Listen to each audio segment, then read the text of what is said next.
Mateus capítulo 4, existe uma história aqui acerca de Jesus após o seu batismo.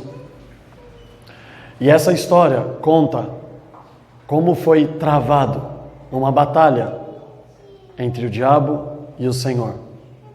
Mas para aqueles que pensam, amados, eu quero fazer menção aqui antes de ler esse texto, aqueles que pensam que Jesus foi tentado somente por 40 dias e 40 noites ali após o seu batismo, está enganado, pois eu vou só ler e citar aos irmãos, não precisa ir lá, fique aí em Mateus 4.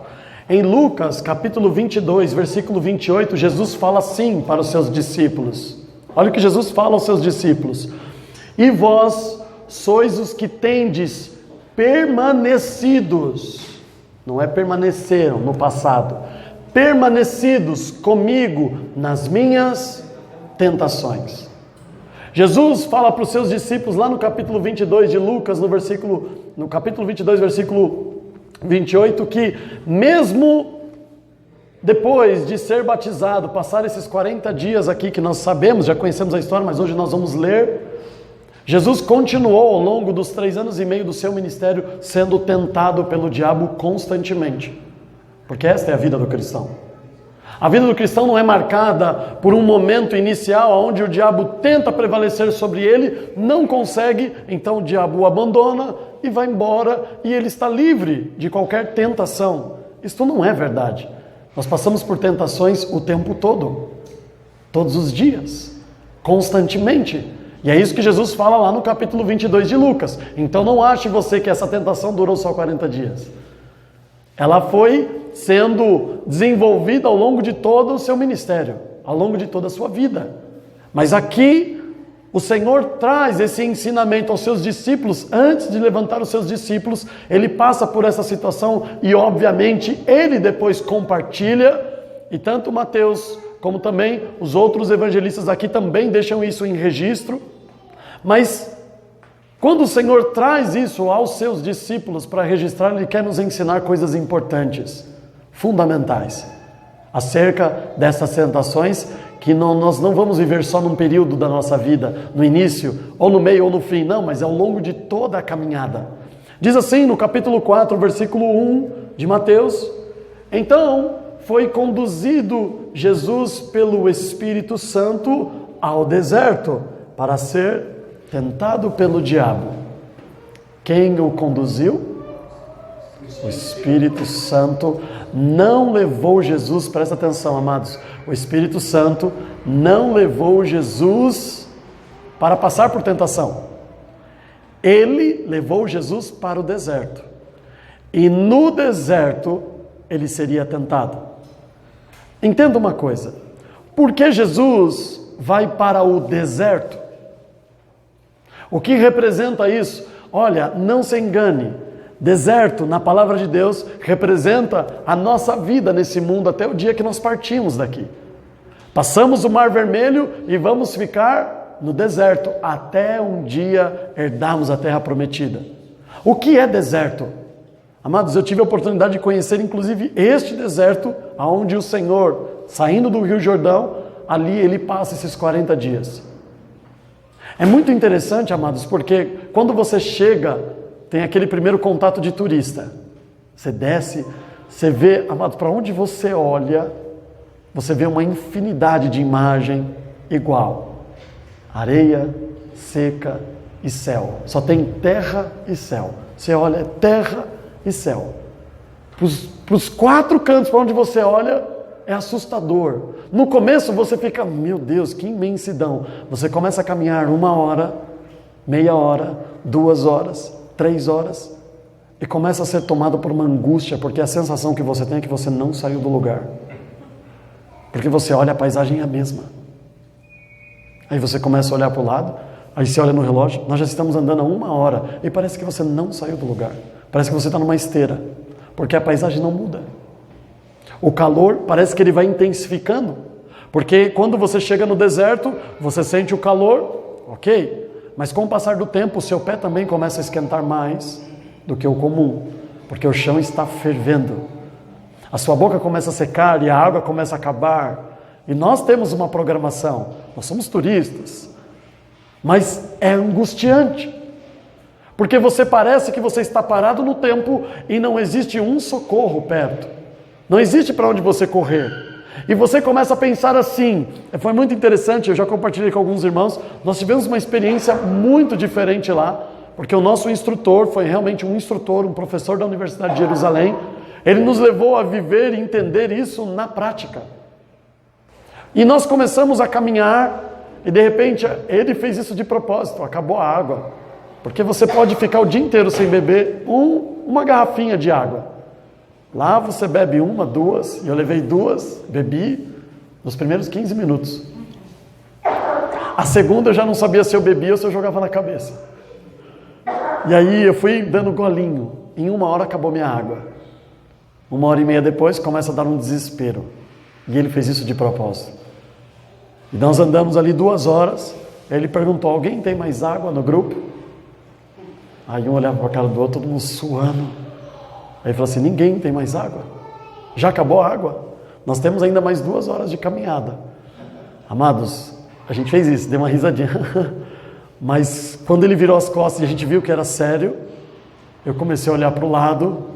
Falei: como assim? Nós temos que chegar em Jericó ainda, e Jericó está longe. E a gente começa a andar. Amados, é um conflito na mente terrível, porque você começa a ter certeza que você não vai conseguir, que você vai padecer. Não existe nada que pode te acalmar naquele lugar, é terrível. O Espírito Santo nos levou àquele lugar, que é um lugar que representa o ambiente onde eu tenho que viver toda a vida, aqui nessa terra. Porque quando você está vivendo aqui na cidade, você está com sede, você pede água a alguém, você vai no mercado, você compra, você abre uma torneira na sua casa e bebe. No deserto, não importa, não tem água. Você é totalmente dependente do Senhor. Você não tem para onde ir. Você não tem o que fazer. A representação do que Jesus está nos ensinando aqui é que a nossa vida deve ser uma vida totalmente dependente. E é isso que o Espírito Santo faz. Leva Jesus a um lugar que as vontades, os desejos, por mais que ele queira, não tem como se realizar. Eu posso decidir fazer um jejum. Vou fazer um jejum de 1 semana.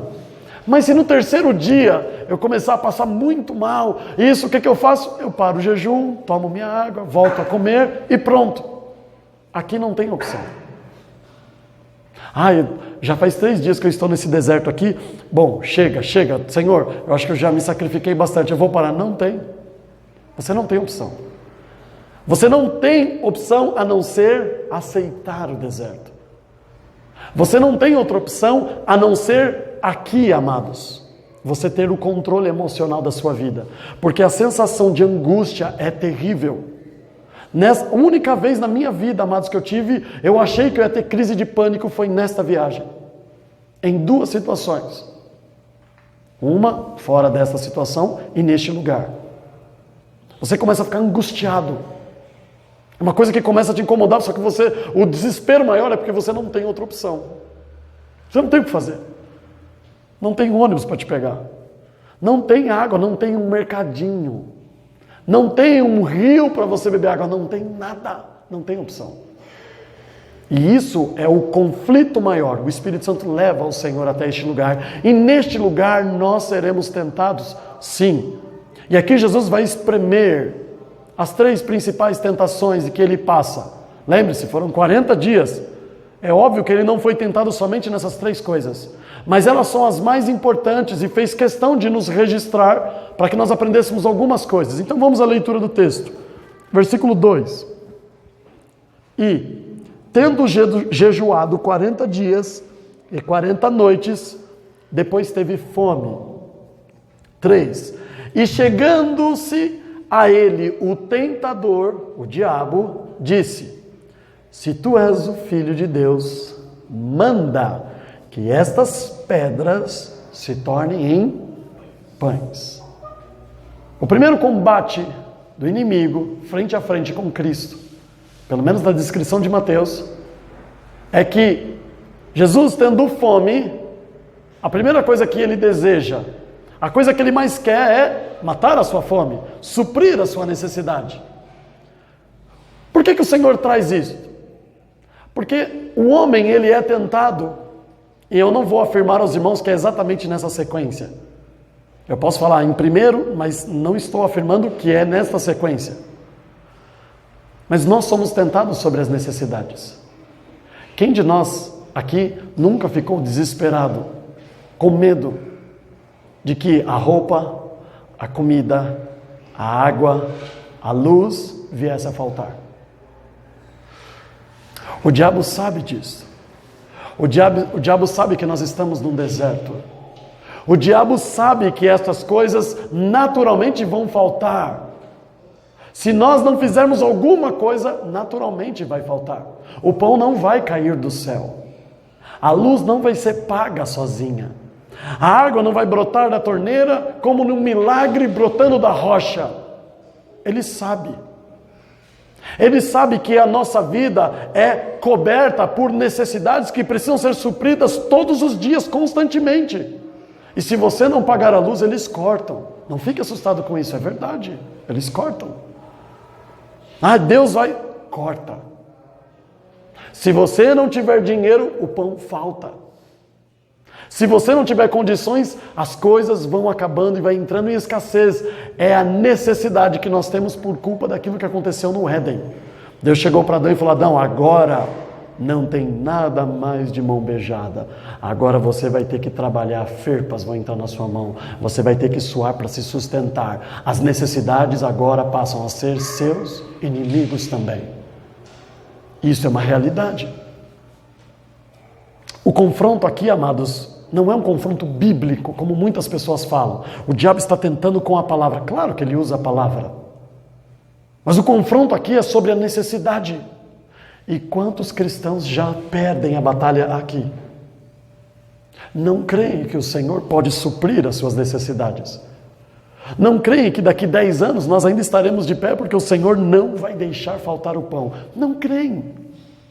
Vão ao longo do caminho dando crédito ao diabo e clamando ao Senhor que o Senhor faça um milagre da abastança. O que é declarar as pedras? Ele fala assim: manda que as pedras se transformem em pães. O que é isso? Senão um sinal, um prodígio, um milagre. Não é um milagre? Uma pedra se transformar em pão é uma coisa natural? Normal? Não, é sobrenatural.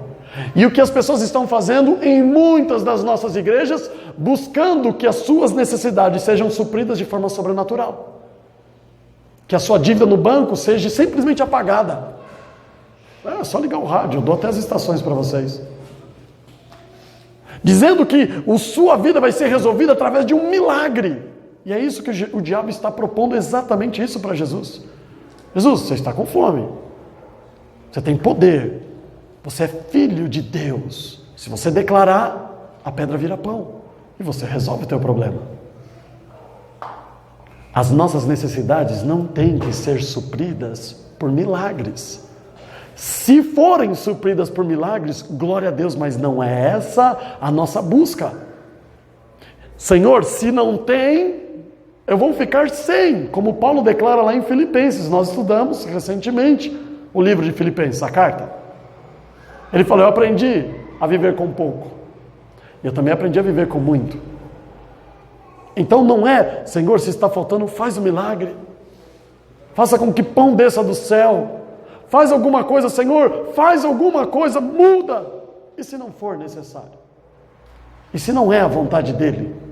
E se Ele quer que nós venhamos a entender um pouco mais sobre o que é depender dEle?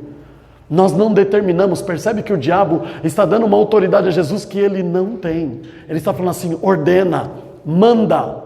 Amados, entenda.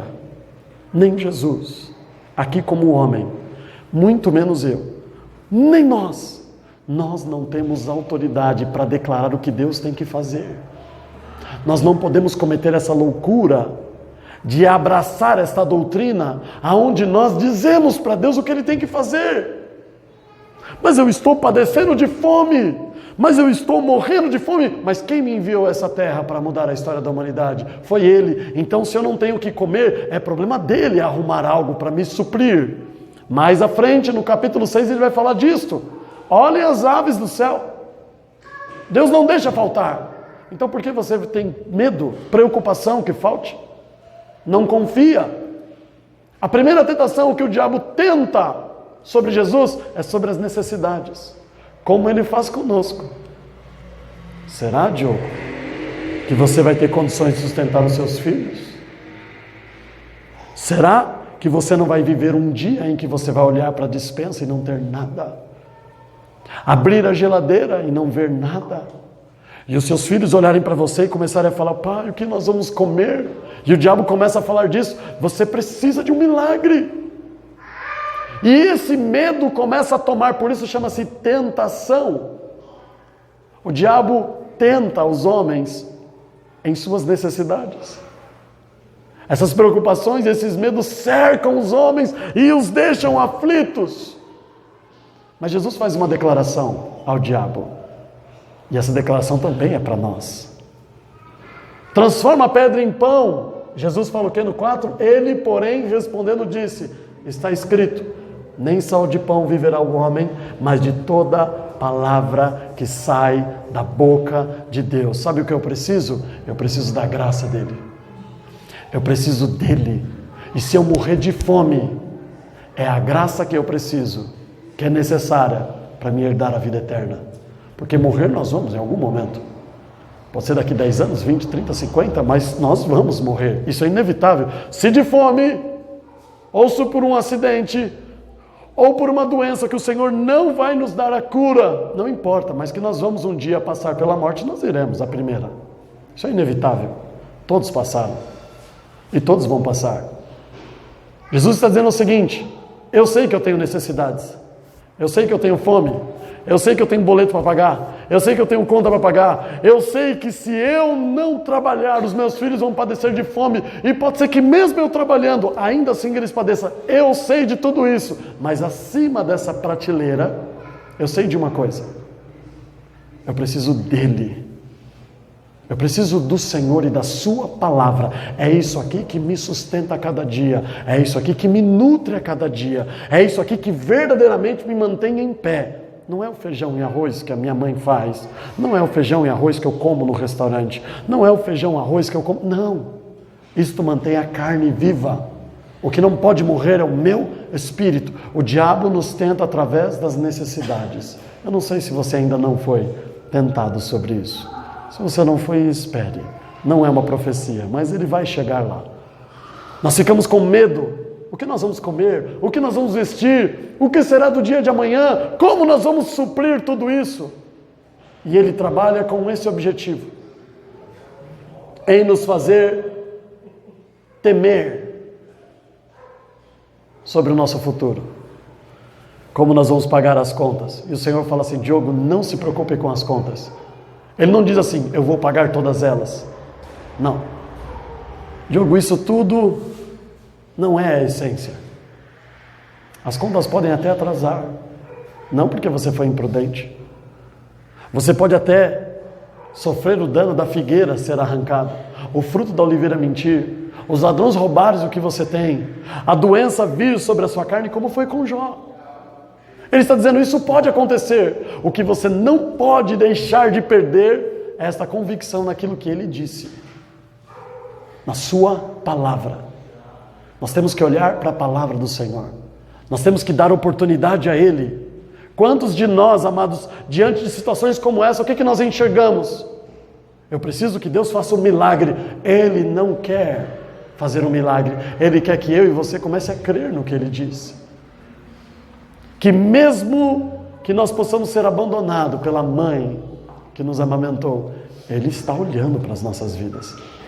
Mesmo tomado de chagas como Jó estava, ele estava olhando a vida de Jó. Mesmo sozinho naquela caverna do Adulão, Davi perseguido por Saul, o Senhor estava olhando para ele. Esta é uma palavra que eu não posso esquecer, que diante de tantas dificuldades e aflições, o Criador do universo, ele está lá no trono dele olhando para mim. Ele está só esperando para ver a minha reação. Se eu vou murmurar, se eu vou desfalecer, se eu vou suportar esse deserto que psicologicamente é terrível. Você não vê solução. Você não vê saída. Você só tem que se abrigar em uma coisa, na palavra do Senhor. Se Ele disse que eu vou vencer, porque Ele também venceu, eu vou resistir ao diabo. O diabo continua, versículo 5. Então o diabo transportou a cidade santa e colocou sobre o pináculo do templo. E disse-lhe: se tu és o Filho de Deus, lança-te daqui abaixo. Porque está escrito que aos seus anjos dará ordens ao teu respeito, e tornar-te-ão nas mãos, para que nunca tropecem em alguma pedra. De novo nós temos a pedra aqui. Olha o que acontece, amados. O diabo leva o Senhor até o pináculo do templo, construído por Salomão. E lá ele fala assim: Jesus, se você se jogar daqui,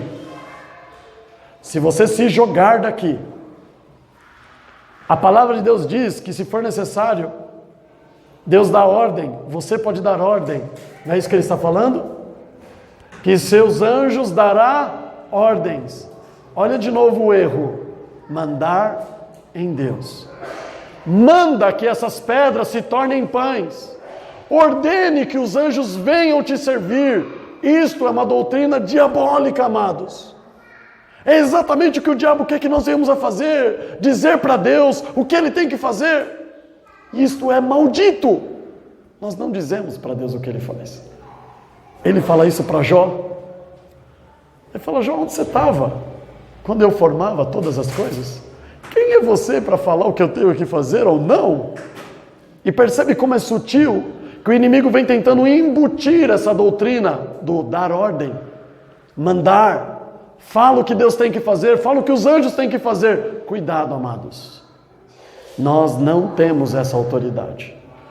Nós não temos este poder. Nós não determinamos, nós não falamos para Deus o que Ele tem que fazer. O diabo leva o Senhor até o pináculo do templo. Se joga e dê ordem aos seus anjos. E eles vão correr e te abraçar antes que você caia no chão e morra.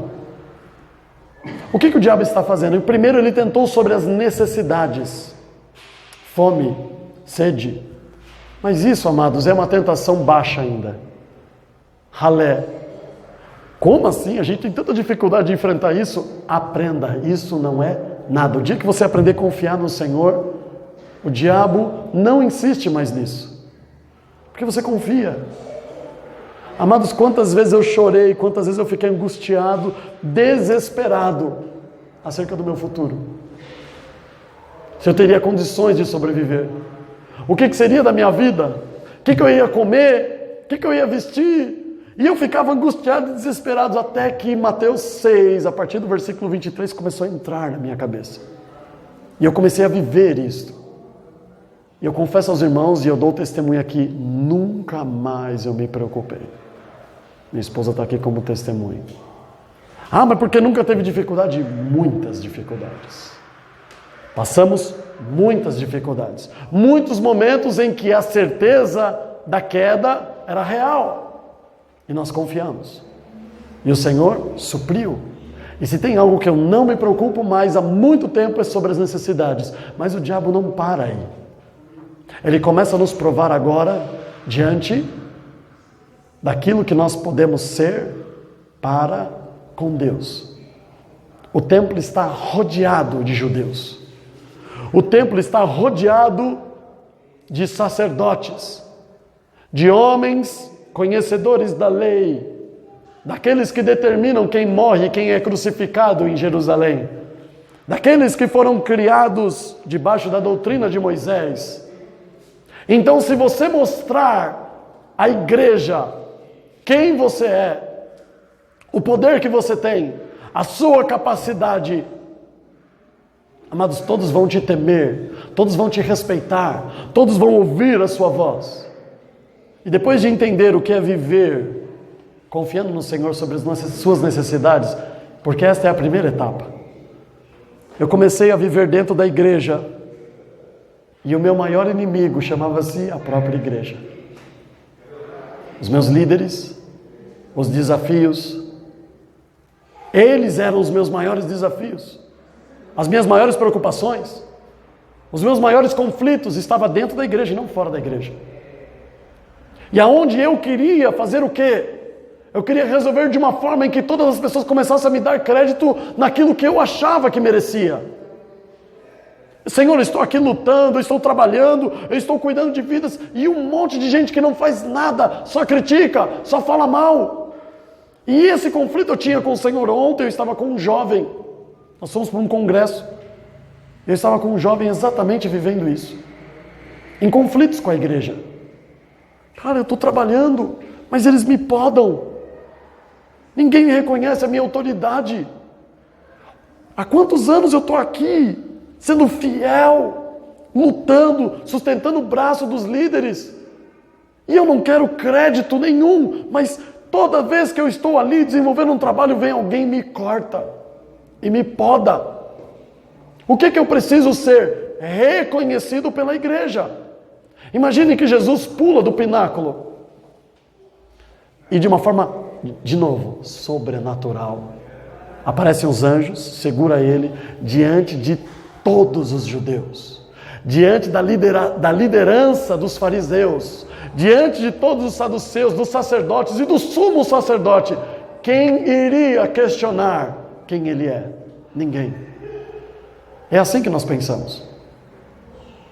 Se a igreja entendesse tudo o que eu sou, se os irmãos compreendessem todo o meu esforço, as minhas intenções, eles iriam me honrar da maneira em que eu mereço.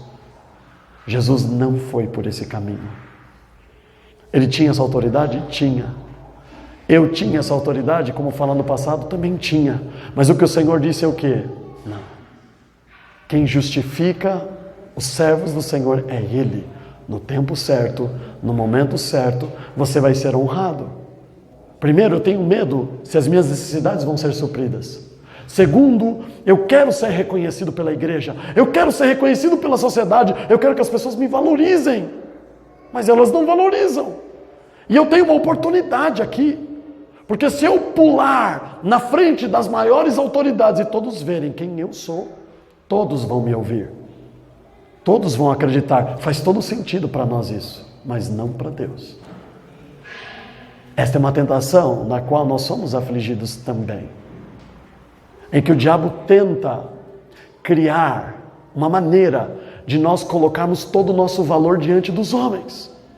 E talvez você, amado, seja extremamente valoroso e ainda não foi reconhecido na medida em que deve. E não tem nada de errado nisso.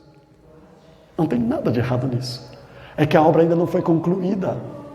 Jesus só estava no começo. Nós achamos que já fiz tanto, tinha tanta coisa ainda a ser feita, tantos desafios, tanta obra a ser travada, e o diabo tentando eles sobre o seu reconhecimento. Pula, eles vão te reconhecer, não vai ter cruz, não vai precisar sacrifício nenhum, o mundo vai se curvar porque eles vão ver que você é o Filho de Deus. É mais fácil, é isso que nós queremos. Senhor, olha para mim, olha o quanto eu tenho me sacrificado. Eu oro, eu jejuo, eu luto pela igreja, eu luto pelas pessoas, eu faço isso pela minha família, eu faço aquilo pela minha família, eu faço isso por esse, por aquele, mas eu não sou reconhecido da maneira em que eu espero. Cuidado, amados, porque esta é uma das 3 tentações em que o Senhor nos alerta acerca do diabo. É sobre a necessidade de sermos reconhecidos pelas pessoas, diante das autoridades. Porque você olha à sua volta e talvez você não vê ninguém mais digno do que você. E talvez isso até seja verdade.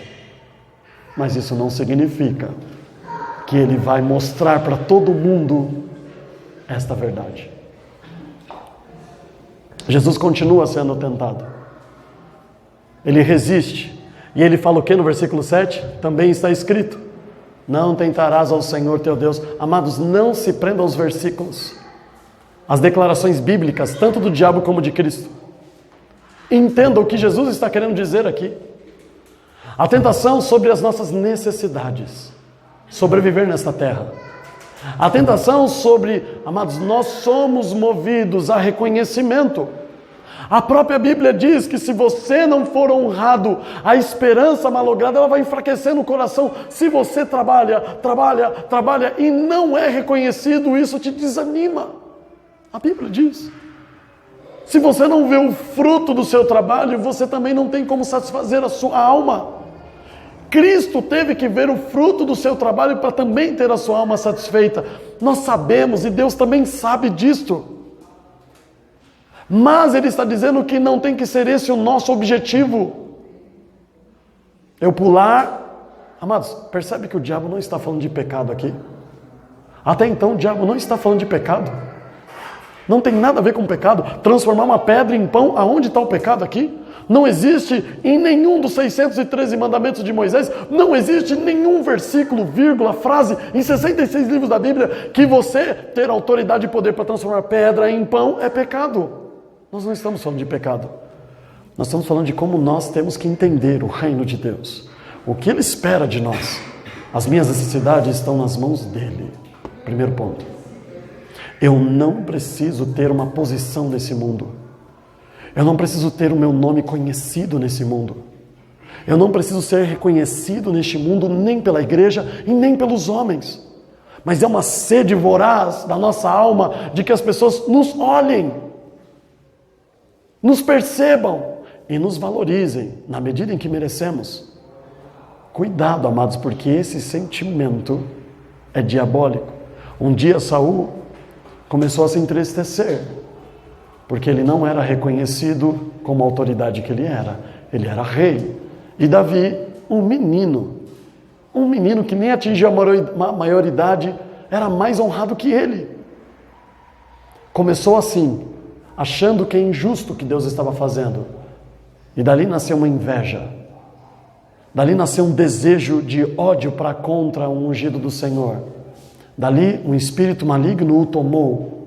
Ele foi acometido por perturbações, ou se você quiser chamar de depressão, e a vida dele nunca mais foi a mesma, porque ele achava que Deus tinha que honrar ele mais do que estava honrando Davi.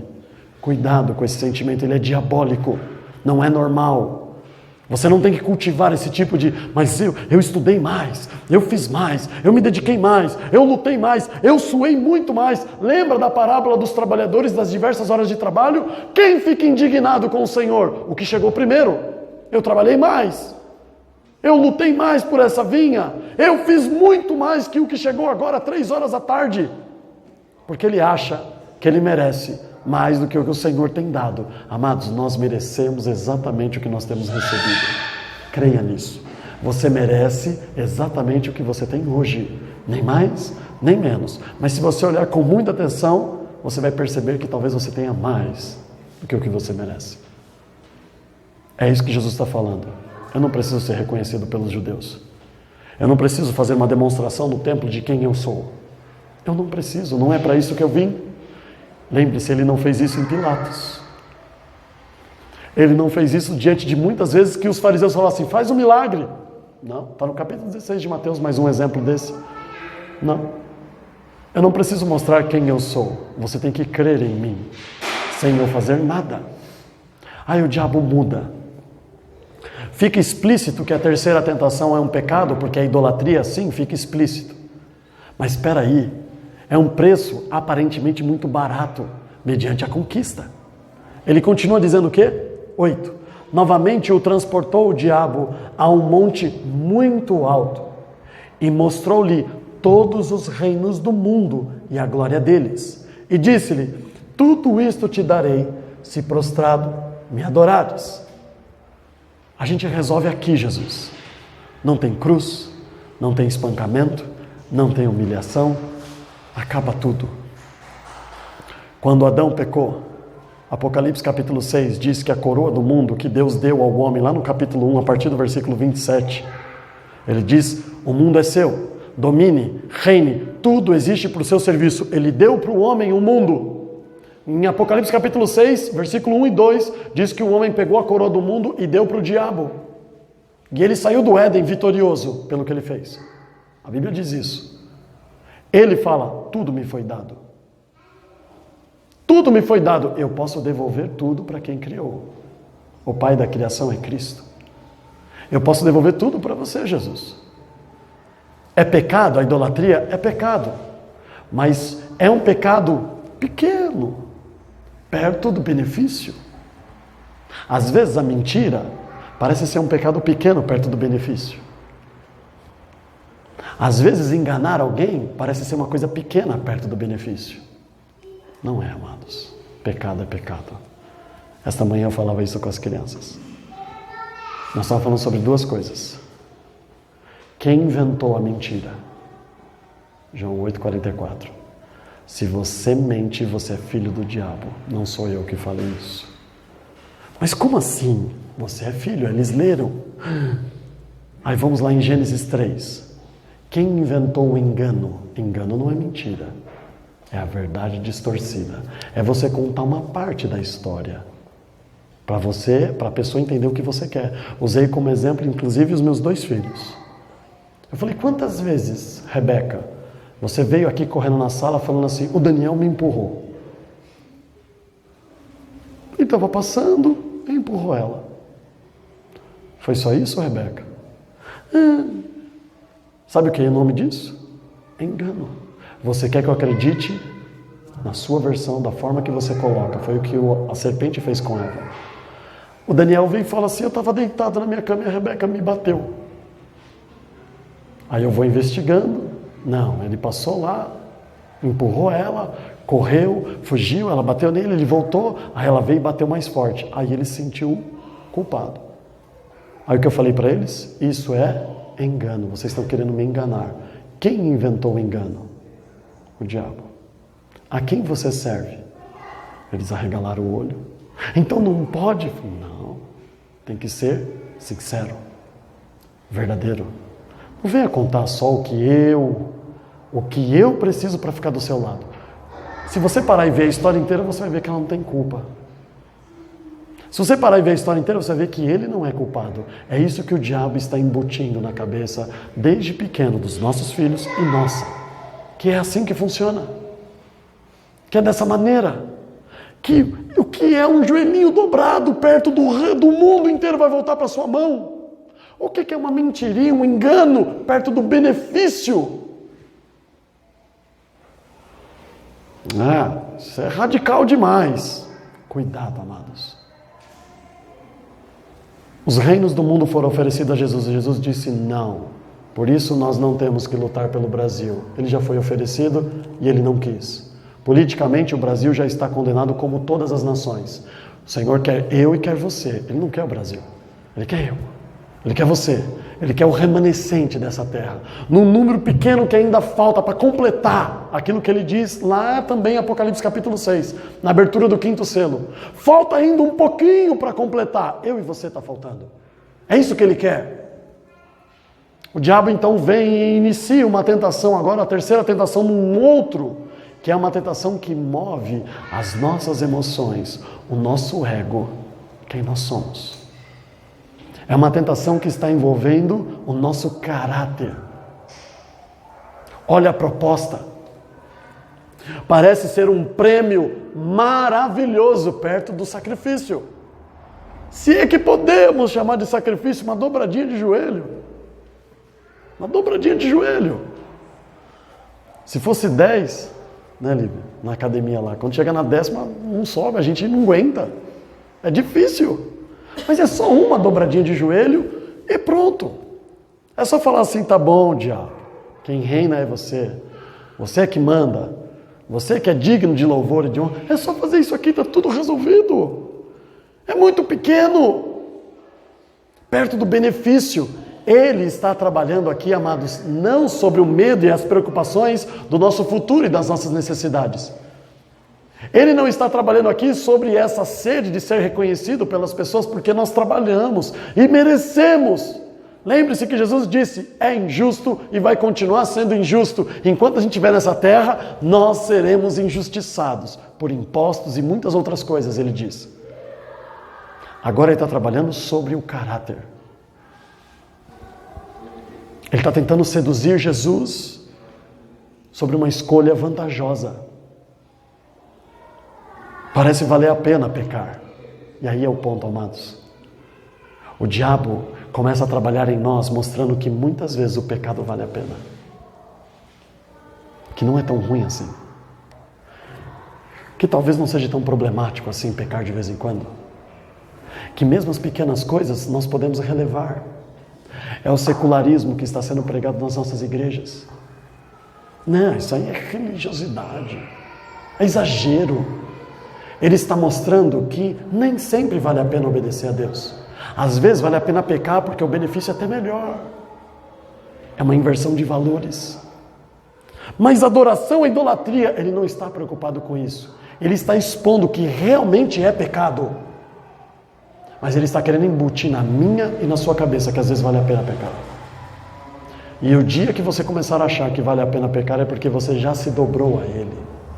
Em troca, não sei do que, mas que já se dobrou, já se dobrou. Não é assim que funciona. Volta, se arrepende.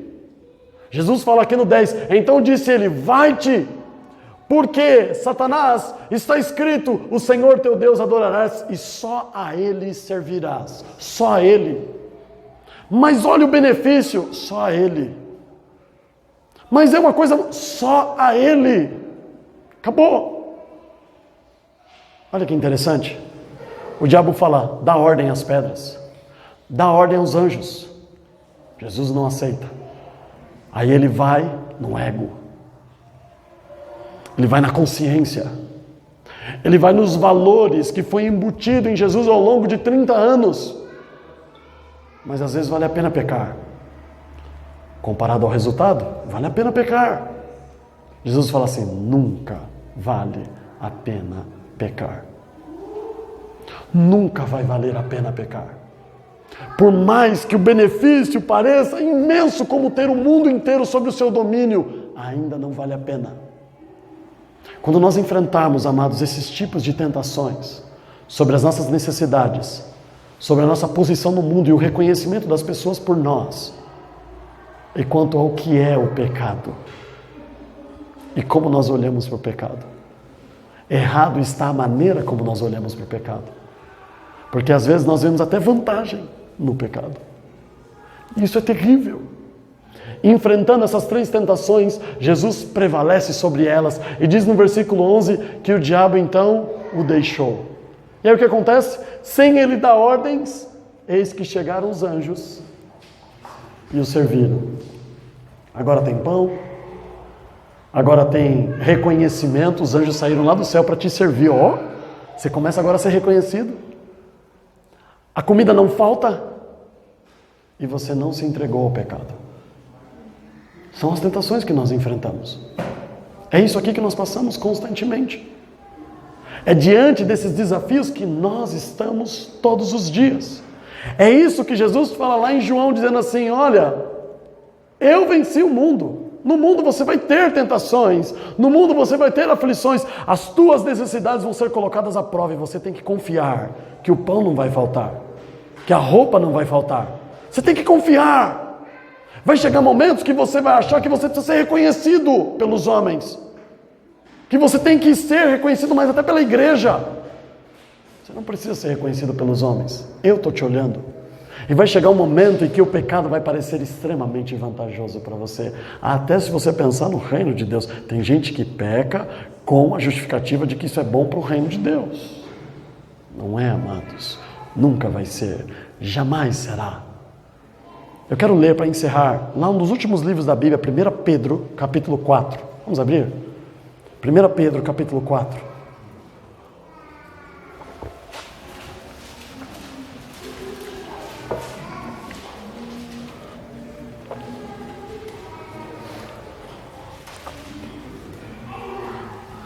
Mas as tentações são tão difíceis? São. Mas os desafios são tão complicados? São. Mas aonde eu tenho que me abrigar? Porque essa vitória é uma vitória travada numa batalha na mente. Eu falei para os irmãos que nós vamos começar a falar sobre isso aqui. Nós começamos hoje. Como nós vamos prevalecer? Como nós vamos resistir ao diabo? Aqui em 1 Pedro, capítulo 4, a partir do versículo 12, diz assim, presta atenção. Amados, não estranheis a ardente prova que vem sobre vós para vos tentar, como se coisa estranha vos acontecesse. Para aqui um pouquinho. Pastor, eu tenho que te falar um negócio. O senhor não vai acreditar. Você acredita? Eu fui demitido. Você não vai acreditar, pastor. Essa semana eu quase fui despejado da minha casa porque eu não tive dinheiro para pagar o aluguel. Você não vai acreditar.